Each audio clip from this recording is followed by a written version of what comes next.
So our first presentation this morning is integrating wearables into simulator training for human cognitive and stress assessment given by Lieutenant Colonel David Bay with the Republic of Singapore Air Force. David is an F-16 engineer by training. He holds master's degrees from Cranfield University in the UK, the National University of Singapore, and from Air University in Maxwell, Alabama. He works as an organizational architect in the Office of Chief of Air Force, attempting to disrupt the RSAF before it gets disrupted while making its headquarters more agile. He is currently completing his doctorate in organizational design and innovation. Welcome to the stage, David.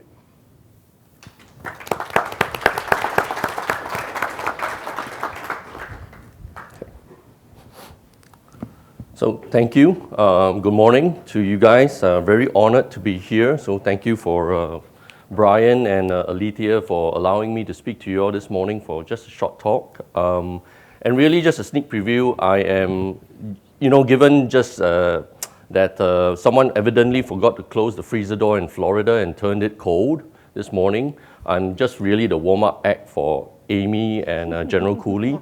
But I believe we're all speaking on the same wavelength this morning, and we have broadly the same message. And I've heard quite a few speakers talk over the last few days at the papers, and the trend seems to be moving in the right direction, right? Or in the direction that I hope it is going. So just as a sneak preview, since I'm from Singapore, has anybody other than Singaporeans here been to Singapore before? No? Oh, okay, I've got some. So for the rest of you, I just want to give you a short snippet of what we face. Singapore is a very small country. How small? So I've just pulled up some figures to sort of compare it.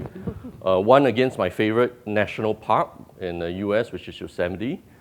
So we are just 1/4 the size of Yosemite. And against Orange County, Florida, which we are part of here, we are 1/3, right? So we're just 700 square kilometers thereabout, a small island in Southeast Asia. We have about 6 million people on that island. So we live very high up. I stay on the 34th floor of public housing flats. And the other thing I'd like to show you is we have all these really futuristic buildings, right? So up there is our airport. I'll let you in on another secret. For Singaporeans, everything is about eating or shopping, right? So very interestingly, we turn almost every destination into an eating or shopping place.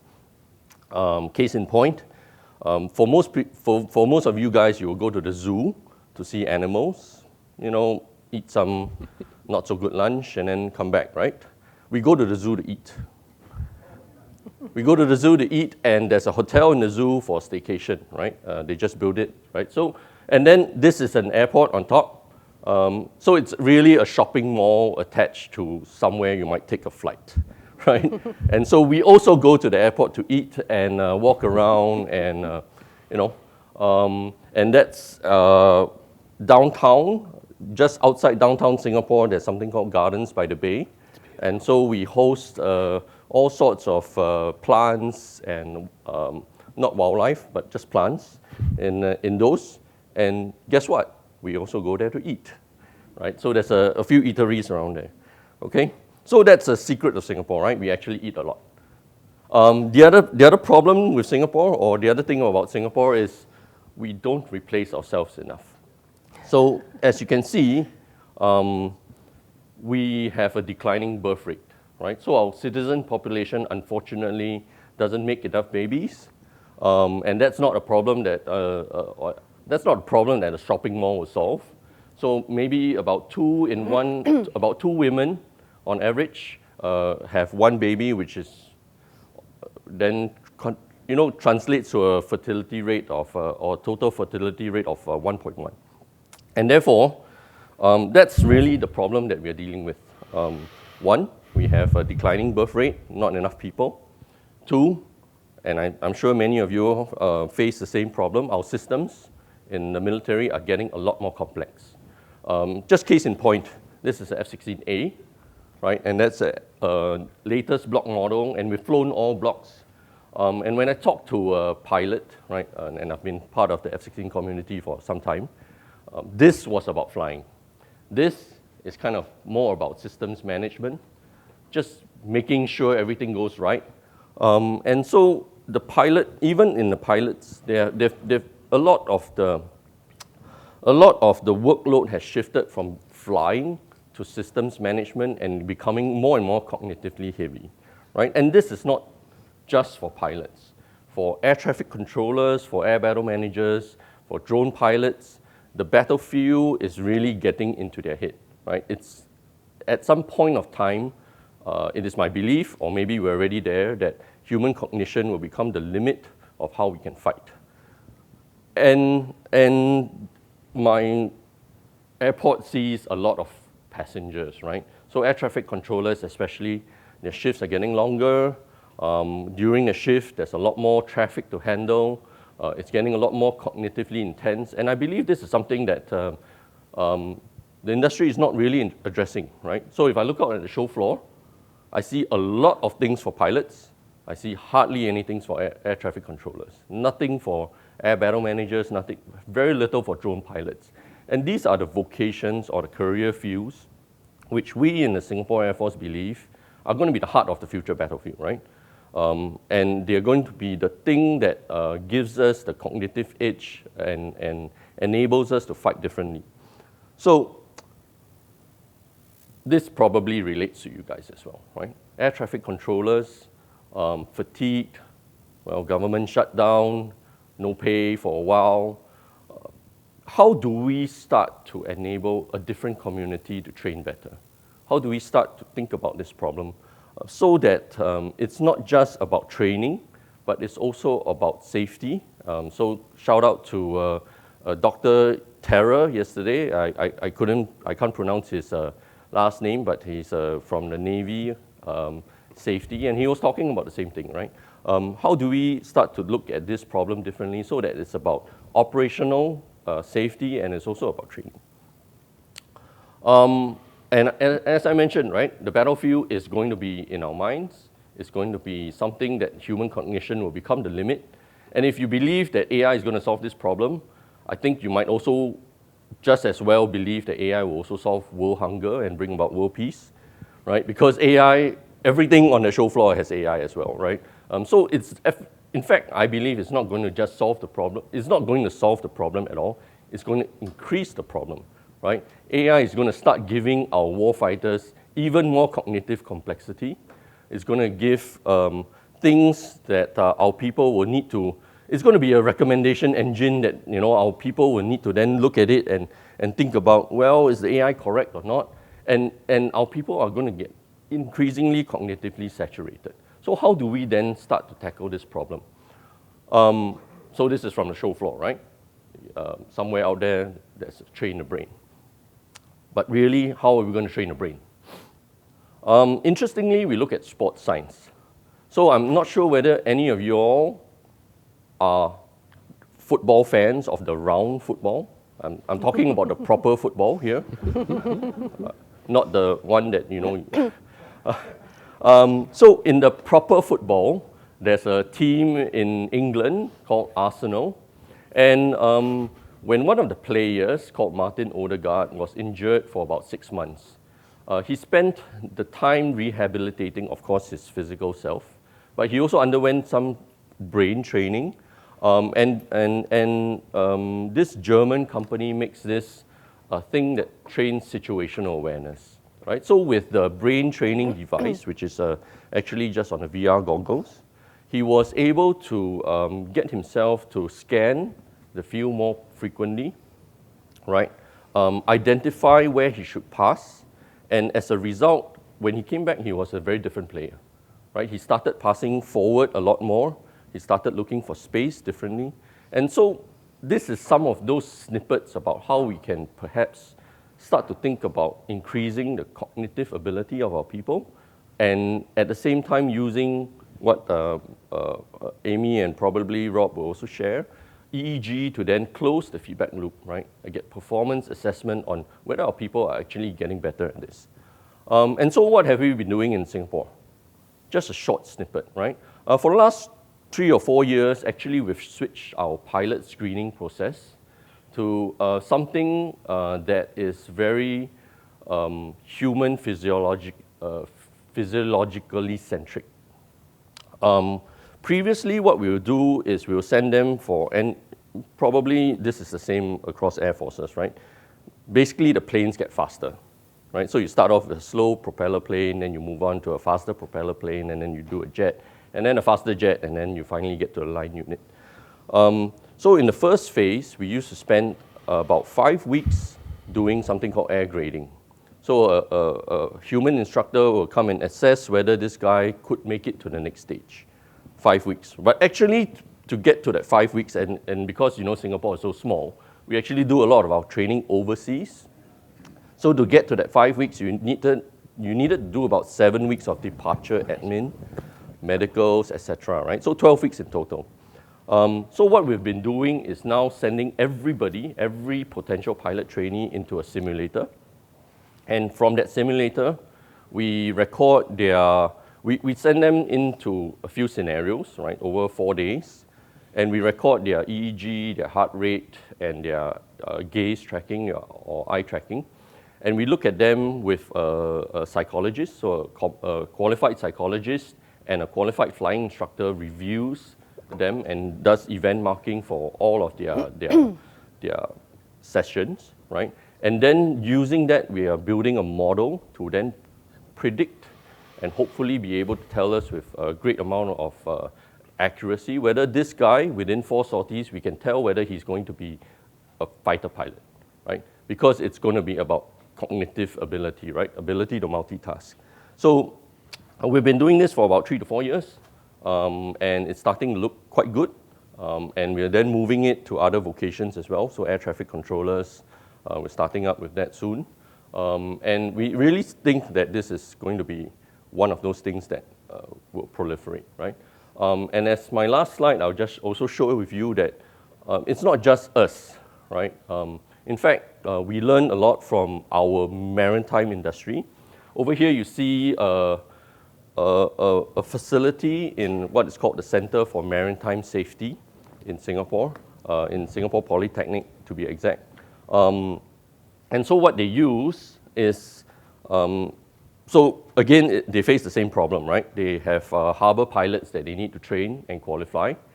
And all the harbor pilot instructors are out being a harbor pilot, so they don't have really a human harbor pilot around. So what they've done is offloaded the grading metric or the assessment metric into AI.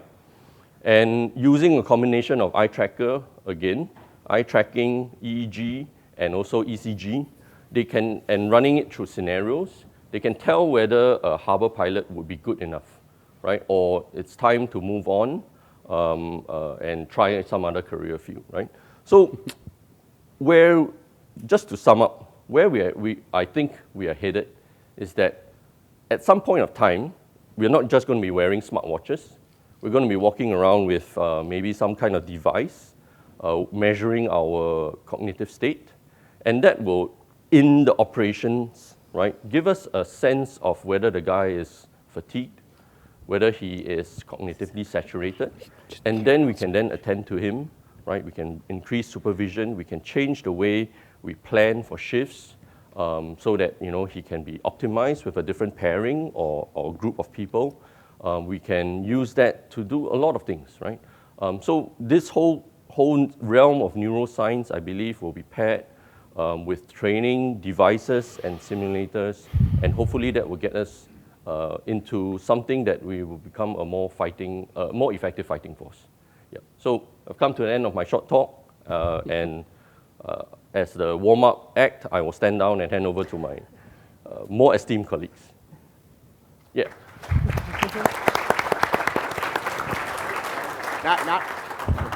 Not just yet. You gotta hang out there for questions. You don't get off the hook so easily. All right. So if anybody would like to step up to the microphone, you can also use this QR code to ask questions. I'll go ahead and ask the first one. So you mentioned that you have integrated AI to start doing your assessments. Do you have a critical mass of performance data so that's actually become useful for you? Or are you pre-populating the systems with all of the performance constraints and those sorts of things that you need to get good assessments? To be honest, we are learning as we go along.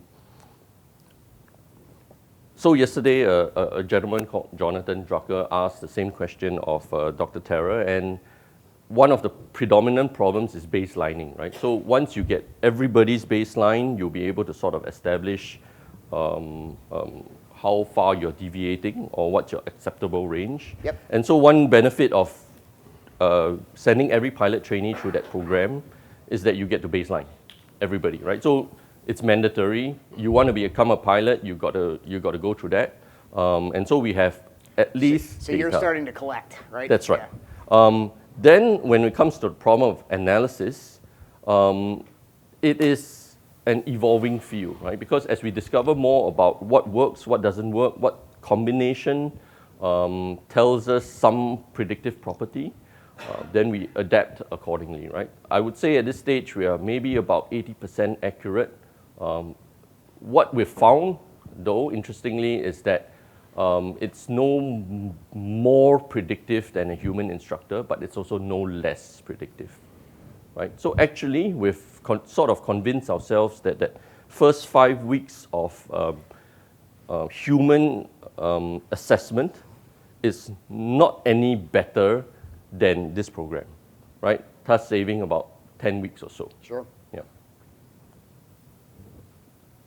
I'll go for the second one. Are you asking about food, maybe? I hope. I mean, I think I'll just visit and it'll be easiest video. So for the first generation that you have a lot of existing data to kind of gauge how well these AIs will be grading these people. But for as you get closer to the 5th or 10th generation, how do you avoid the risk that the AIs that will be trained then will just be trained on how the previous generations of AI graded people? Because you could end up with having drift where there's you're losing the original source material almost. I don't have a good answer for you. That's a evolving problem. What we try our best to do is make sure that the humans are still in the loop and always realigning that, which is why I said, and let me go back a few slides if I can.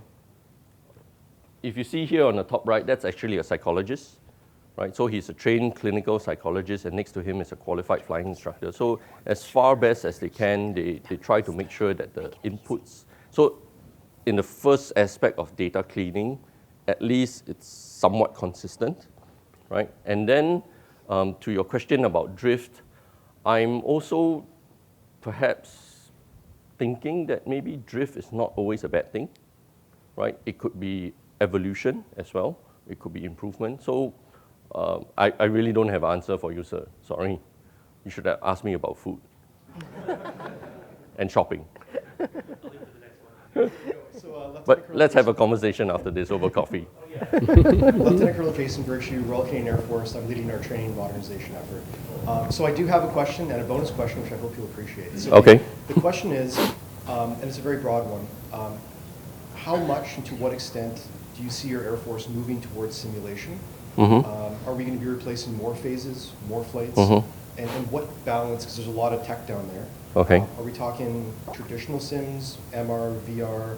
What's your thought on simulation moving forwards? And the bonus question is, tying all your pieces together is, I'd love to come to Singapore and see your hawker stands, but I'm concerned that birth rate decline is going to wipe out the generational. So how soon should I come to Singapore for a visit before the hawker stands? Yesterday.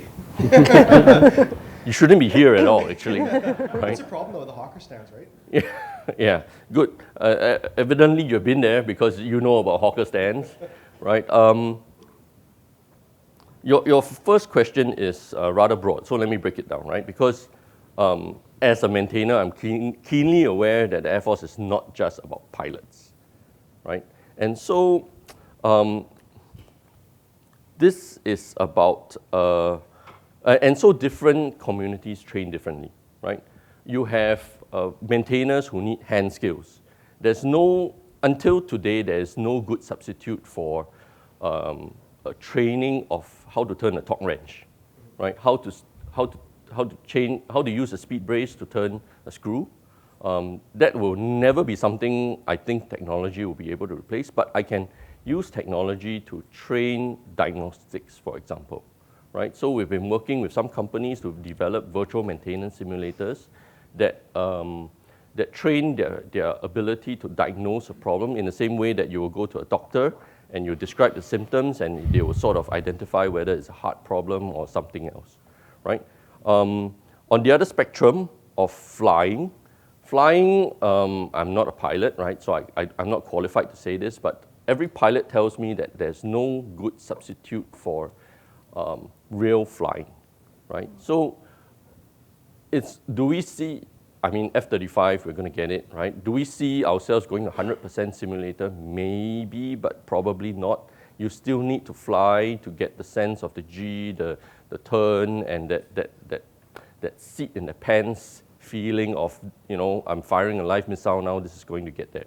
But where we really see simulators then coming in, and it's not just simulators, it's simulators with performance assessment, right? Either through AI or through neuroscience and some of these measures, is in the air traffic control, air battle manager, UAV pilot, or drone pilot. Because when you look at the way they work, you could replace their simulator. I mean, if it's real enough, it's exactly the same workflow, right? So there's no sort of physical sense, there's no vibration, there's nothing else. They're essentially playing a computer game, right? So that's where we think that we can really push the boundaries, go 100% simulators, but pair it with performance assessment measures as well.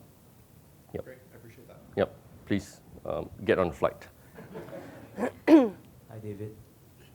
So I have two questions. So it's very interesting that a Singaporean is asking questions from a Singaporean. Okay. My first question is actually regarding the gamification.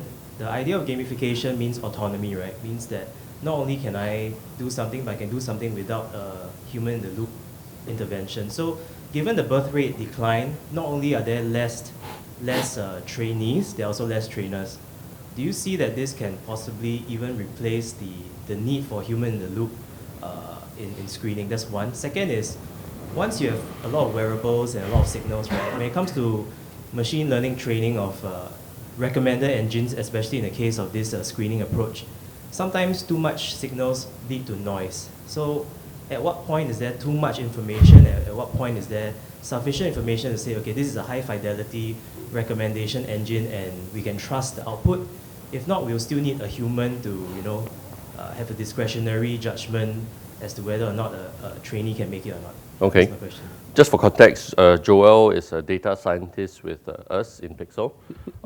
So really, the second question, he's boomeranging. It's going to boomerang back to him to find the answer to his question. So I won't answer the second question because he should find out. And with regards to the first question, I believe it's a issue of not whether can we, but it's a should we. Should we allow it to happen, right? Or should we? And this lady I've been talking to, I don't know whether some of you all know her. She's Sophie Vink from the Austrian Civil Aviation Authority. She's Australian, but she works in Austria. Well, confusing. She's been telling us that actually in air traffic control, for example, even though you could go to a full AI controlled, possibly tech future, where AI replaces an air traffic controller, you would never be able to get there because then the legal liability of air traffic control would be on the AI model builder. And no AI model builder, or OpenAI, or Gemini, or Grok, or etc., would ever want to take up the legal liability of air traffic control incidents, right? So if you're never going to go to that future of replacing a human being with AI in air traffic control, and if the middle scenario is about AI recommendation, where actually it's a bigger buggeration to review the recommendations, you're just going to end up with zero AI. And perhaps that's fine. That should be fine with us. All right, I think we're going to go ahead and cut it there. If others have other questions for David, Yes. I encourage you to either grab them and pull them out in the hall, or we have a side room over there that you guys can ask additional questions. But Thank you. Thank you very much. Thank you.